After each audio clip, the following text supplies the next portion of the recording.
It's hot out. Anyway, um, here in Fredericksburg, I go to a privately owned gym, and I'm not really quite personally ready to work out in a gym right now. Um, with the numbers and everything being reported, the science just not backing up that decision right now. I was supposed to be kind of on a strength cycle where I was going to be lifting kind of heavy and kind of sparingly to give myself maximum rest. All right, anyway, that's a whole other thing. All right, so anyway, that's not going to happen. I kind of made the executive decision to not do that. So anyway, for the purposes of Instagram and YouTube and everything else, I'm just going to put up my workout today. Again, yeah, cool, here at the Fredericksburg Battlefield Park. So yeah, anyway, I'm not going to get into the sort of politics of pandemic until later. I'm going to make a little segment where I'm just going to rant afterward, okay? All right, cool. That way you have the option of skipping it and just going straight to the workout. If you want to listen to that later, cool, I'll put it at the end. If not, all right, it's cool. There you go. That's my intro. Bye. Okay, for the finisher, I'm going to do the overhead pull. This is going to suck.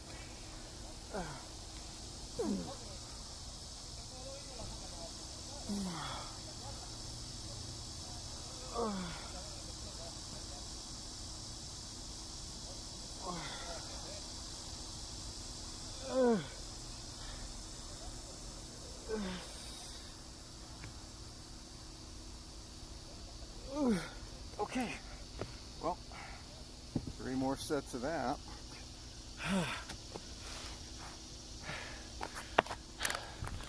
Today's sort of order of the day was going to be 8 rep sets. So, yeah. Anyway, that was tough. Cue the ZZ Top song, Cheap Sunglasses. All right, here we go.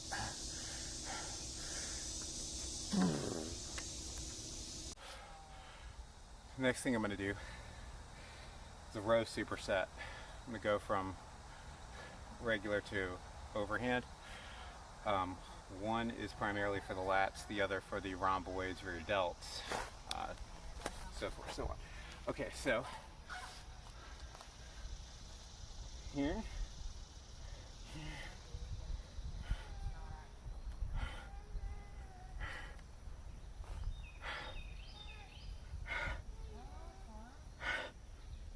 oh, that's tough.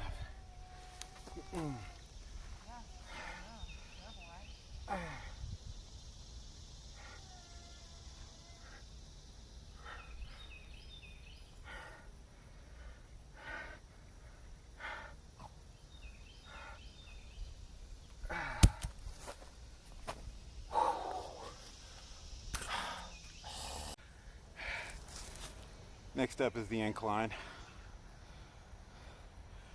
All right. I prefer a sort of steep angle when I do this because it's easier on my shoulders, and that way sort of hit that upper part of the chest without using too much of that. Wow. All right.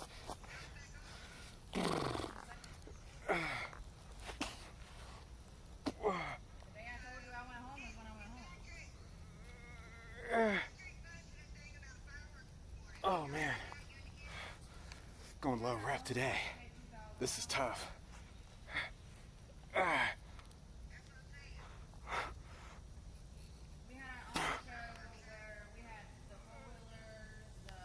Ooh, that was tough. That was a 70-pound kettlebell. It's not the same as dumbbells. Weight distribution is much different, much tougher. Somebody's on the phone in the background. Just think about being in a public park, and yeah, she's about 20 yards away, don't worry. Now I'm going to use the picnic bench here with at least the seat part. Going to kind of flatten my hips out and my lower back into a sort of thruster position, and I'm going to kind of flatten out to become the bench. So anyway, 70-pound kettlebell right here. Here goes. Oh, I'm right-handed. First rep is always the toughest.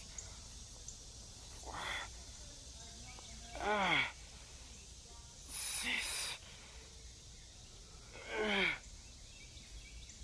8. Oh, dear Lord.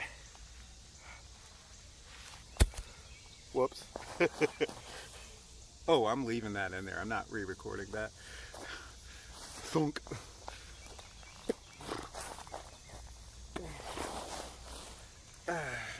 Here we go.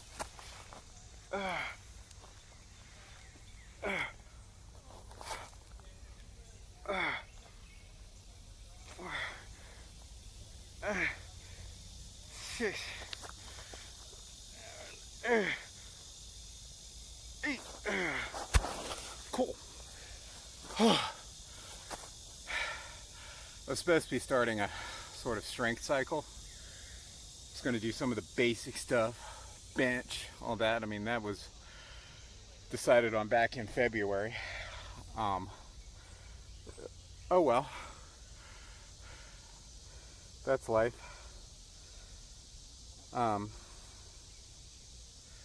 Is what it is. Gotta stop saying stuff like that. Anyway, okay.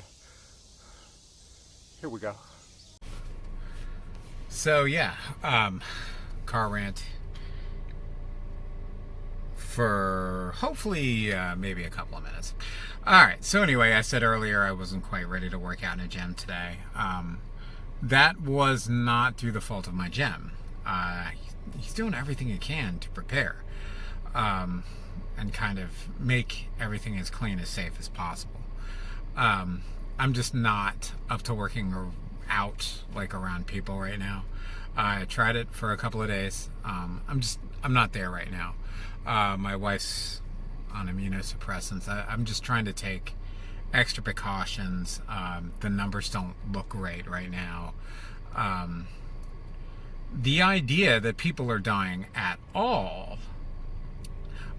So anyway, I see these kind of memes going around that kind of say pretty much what's on my mind.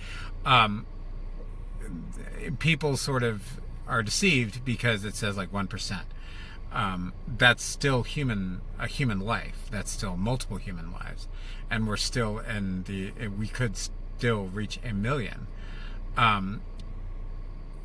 You don't get to play Russian roulette with other people's lives.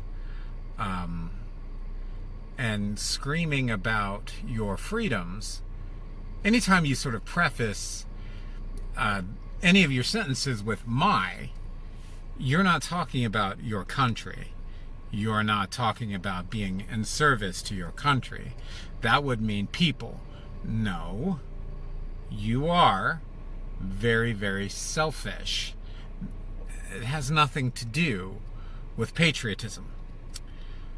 And that being said, I mean, I'm sure there's plenty of you who are, wearing it, even though you still think it's a lot of hype, but you're doing it anyway. Honestly, I still appreciate you doing that. That's fine. That's good. That's really cool. Keep it up. However, those of you who are just flouting it in everyone's face, or even spitting, I saw a video of somebody actually physically removing, or at least trying to remove, somebody's mask. Not cool. Don't do that. That's assault. And also, anytime, going back to this sort of, the deception of percentages. It's only 1%, for one thing, compared to how many diagnosed. I mean, we're still not even close, I think, to testing where we should be. It's a huge mess, and nobody's going to argue that. Well, if you watch a lot of Fox News, I imagine you are going to argue that. However, if you're looking for information on Fox, you're not going to find it. You should listen to doctors, not people who see you as things, or just basically don't see you as human lives. Just sort of weaponize all your fears, mistrust, and things like that. I'm sorry, I'm not going to do that. And I'm certainly not going to trust somebody I didn't even vote for. But even so, let's say that person were acting in good faith. I don't necessarily think Trump is. So, that being said, no, I'm not going to take his word for anything. I'm going to listen to the CDC guidelines, so forth, so on, and will continue to do so.